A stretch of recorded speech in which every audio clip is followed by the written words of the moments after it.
Hello, my name's Amino Cordy, and this is a story about my great-grandfather's mosque. You'll never read about this mosque in a U.S. history book, but U.S. foreign policy in the 1940s actually led to the building of this mosque.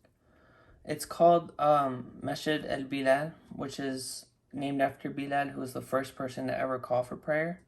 It's not the biggest mosque, as it can only withstand about 80 people at a time, but it does have all the basic characteristics that a mosque does have. For starters, it has a big green dome at the top, which is the most identifying feature in a mosque. That's how you can tell what a mosque is. It also has a minaret, which is the tall pillar besides the dome, which was often used in the older times to call for prayer. They would need somewhere really high up in order for the voice to be heard from far away. It also contains white brick, but as you can see, it does not age well over time. Now it's more of a brownish gray. This mosque was located in Jerusalem and was built in 1985 by my great-grandfather. After World War II, the Allies decided to create the State of Israel, and they did this through the UN resolution. In 1947, UN General Assembly Resolution 181 was created, which separated Jerusalem into two separate states, one being Arab and the other Jewish. They did a vote which consisted of 33 countries being in favor, which included the US, 13 countries who were against it, which were mostly Middle Eastern countries, and 10 countries who were abstained. Before this mosque was built on this land, my great-grandfather owned a lot of farmland, which consisted of fig trees, olive trees, and pomegranates. And because so many Jews were coming from Europe, Israel needed a lot more land for housing, and no Palestinians were willing to sell them the land, so they decided to take it by force instead.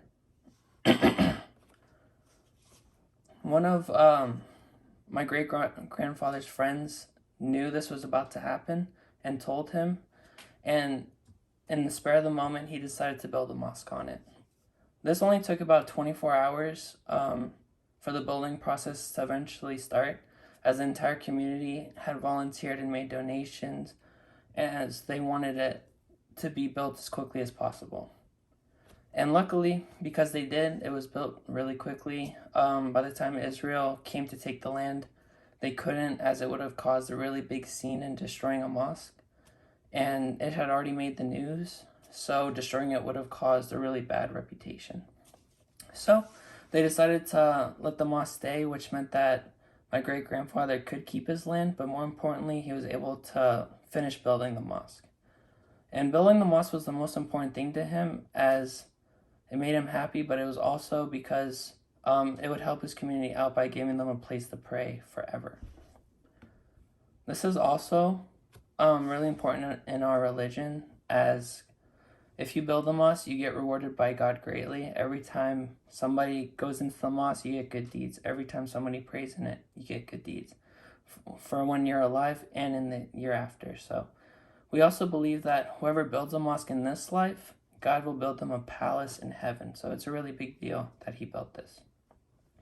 Sadly, I was never able to meet my great-grandfather, as he died before I was born. So it was my grandfather who told me this story. What interested me the most about this artifact was the bravery that my great-grandfather had. He could have easily just given up and let Israel take the land, but luckily he decided not to, as he fought for what he believed in, and he ultimately brought his community together by building this mosque. And because of him, everyone in the community will always have a place to pray forever, and one day I wish to travel to Jerusalem and visit this.